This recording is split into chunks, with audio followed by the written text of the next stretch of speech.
Selamat datang di The Insight Room, Insight of the Week. So, kali ini kita bersama teman-teman kita yang fokusnya ada di bidang yang sama dengan kita semua, yaitu di bidang public relation, yaitu ada Bina dan Lina. Halo Lina, halo Bina, dan aku Janet yang akan memandu Insight of the Week kali ini. Langsung aja kita bahas atau diskusi singkat ya pada hari ini. Baik, di sini aku akan ajak kalian diskusi nih mengenai riset dan evaluasi khususnya di bidang public relation. Menarik kan? Oke, seperti yang kita semua tahu bahwasanya public relation itu mempunyai tugas untuk membangun citra dan branding baik atau positif untuk sebuah perusahaan. Yang pastinya itu nggak gampang dan nggak mudah. Itu semua menggunakan atau membutuhkan sebuah data dan juga riset yang pastinya sangat penting, bukan untuk ya kan, penting banget untuk menyejahterakan sebuah perusahaan atau membantu praktisi seorang PR. Oleh karena itu, aku mau ajak kalian diskusi nih mengenai apakah data, riset, dan evaluasi itu sejalan atau enggak nih sama yang terjadi di lapangan.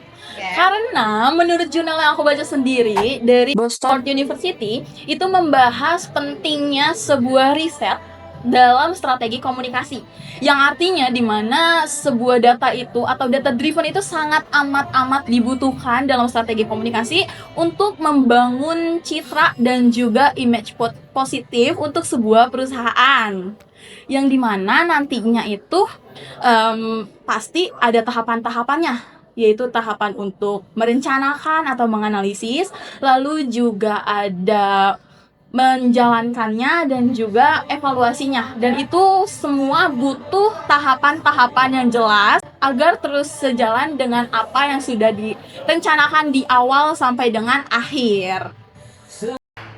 Kan secara teoritis itu berarti ada 3 tahap ya, tahap perencanaan, pelaksanaan, dan juga evaluasi. Betul. Ya kan, tapi aku mau tahu nih, apa dari sudut pandang Lina nih, apakah pada praktiknya atau di lapangan teori komunikasi itu sangat amat dikedepankan atau sangat amat dijunjung tinggi nih di lapangannya? Oke, ini menarik banget nih. Menarik banget karena aku pernah baca sebuah jurnal karyanya Rahmat Priantono pada 2019 yang memfokuskan bagaimana praktik CPR di Indonesia.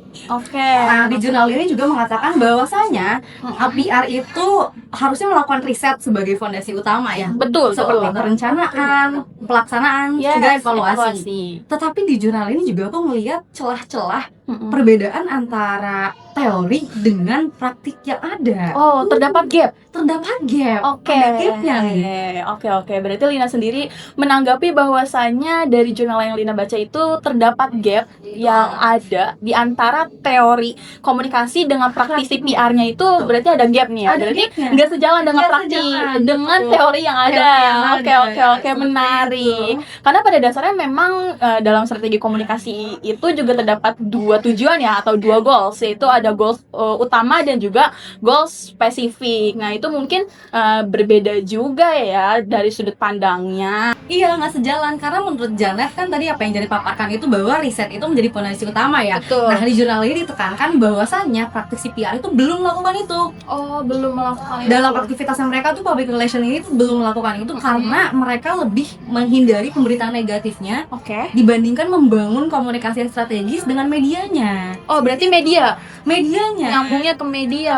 Oke. Betul. Kalau membangun branding, jatuhnya branding kan ya? Branding di media berarti sama aja dengan teori uses and gratification. Oke, ini make sense banget sih memang hubungannya dengan media. Iya, karena pada dasarnya uses and gratification sendiri adalah di mana seseorang menggunakan media massa untuk kepentingan pribadi atau kelompoknya atau sebuah organisasi. Betul banget. Jujur menarik banget ya dari sudut pandang Lina. Karena itu ada hubungannya dengan ternyata praktisi PR itu tidak sejalan, apalagi dengan hubungannya dengan media. Itu sangat amat tidak sejalan. Nah, kalau misalnya dari sudut pandang Vina nih, Menurut saya nih. iya kamu betul banget. Itu Kita tahu juga ya. iya, aku pengen tahu juga. Oke, menurut Bina sendiri itu gimana sih? Apakah sejalan ataukah tidak dengan ekspektasi dan realitanya? Apakah berbeda atau tidak nih? Oke, kalau dari jurnal yang aku baca dari Tom Watsons, itu tuh sebenarnya praktik PR itu nggak bisa dilihat dari satu sisi aja guys. Tapi memang benar riset itu penting banget. Tapi hubungan relasi atau relasi juga tetap menjadi bagian dari public relation Betul. yang nggak bisa dipisahin. Bener sih, memang Kan? bisa dipisahin. Iya kan? Betul banget. Di prakteknya ini si PR itu sering banget nih harus nyesuaiin dengan kondisi kondisi lapangan, sumber daya. Betul. Ini betul. Ya, dari enggak, bentar, bukan situasi hubungan. Hubungan apa nih? Hubungan apa nih? Oke. Oh, Mungkin yang Bina maksud itu situasi hubungan dalam komunikasi ya. Iya, Dalam betul. komunikasinya. ya betul. Jadi menurutku ini wajar sih kalau praktik PR itu enggak selalu ideal, selalu Betul. seperti teori, karena ada beberapa faktor yang berpengaruh. Apa aja tuh faktornya? Oke, di sini aku mau nyebut satu faktor. Boleh. Ada perbedaan nilai dan norma sosial masyarakat, yang artinya setiap budaya itu punya cara pandangnya masing-masing tentang komunikasi, etika, dan hubungan sosial. Oke, berarti di budaya ya. Budaya. Ini berarti sama aja dengan model komunikasi dari Gary Hans and Kim, yang dimana latar belakang budaya itu mempengaruhi komunikasi. Khususnya pasti para praktisi PR dalam menjalankan tugas sebagai PR itu benar-benar disesuaikan dengan situasi dan kondisi aja ya, berarti di lapangannya. Oke. Berarti kita main di budaya. Ngomong-ngomong soal budaya, ada satu hal menarik dari jurnal Kriantono ini yang bisa kita bahas. Apa tuh? Yaitu budaya amplop. Budaya amplop. Apa sih budaya amplop? Nah, budaya amplop ini adalah bentuk pemberian uang atau bentuk imbalan tertentu kepada media. Nah, tapi dari situ hubungan yang dibentuk ke media ini bukan berdasarkan keprofesionalitasan, melainkan hubungan personal nih. Personal banget tuh. untuk kepentingan pribadi dan Kepentingan kelompok. pribadi. Berarti balik lagi teman-teman ke teori uses and gratification. Balik lagi. Ya, Tapi gimana ya? ya memframing dan itu juga pasti nyangkut juga tuh ke teori framing tuh. Betul. Dan dimana pasti seorang PR berusaha untuk memframing sebuah perusahaannya di media massa demi membangun citra yang baik dan positif. Karena pada dasarnya teman-teman memang tugas PR. tugas PR adalah untuk membangun dan juga membuat citra yang baik dan positif untuk perusahaannya. Betul. Karena nggak mungkin kita seorang PR itu Ingin perusahaan kita terpuruk. Hancur sih lebih hancur gak sih? Betul. Oke, dari obrolan kita dari tadi nih, itu mungkin bisa disimpulkan bahwasanya teori dan praktik dalam public relation itu pasti memang mempunyai gap. Pasti. Ya, tapi bukan berarti bertolak belakang, betul. Bukan, Ya. Karena dari sisi teorinya, seperti yang dibahas di jurnal tadi, research itu menjadi pondasi utama dalam strategi komunikasi. Betul. Yes, agar lebih strategis, mulai dari perencanaan, pelaksanaan, hingga evaluasi. Itu semua dan pasti harus berbasis dengan data driven ya. Lagi selalu data. Data, betul PR banget. memang harusnya menggunakan data. Data, Apa? yes. Data. Semua bisa Data. Tapi dalam sisi praktiknya itu nggak bisa menutup mata kalau kondisi di lapangan juga pastinya dinamis. Iya, karena pasti manusia itu berubah-ubah. Ya.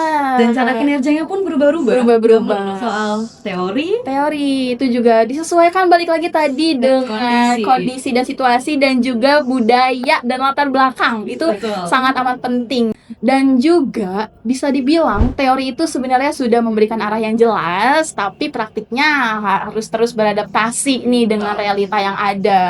Tapi justru itulah nggak sih yang menjadi tantangan utamanya bagi Para seorang PR? PR, yes. Karena memang itulah kegiatan kita dan kerjaan kita sebagai Dan seorang siapa PR. tahu itu sebagai bentuk strateginya mereka Yes. untuk menjaga hubungan dengan media. Iya, jadi kesimpulannya adalah apakah ada perbedaan antara teori dan juga praktis atau di lapangan? Betul, ada.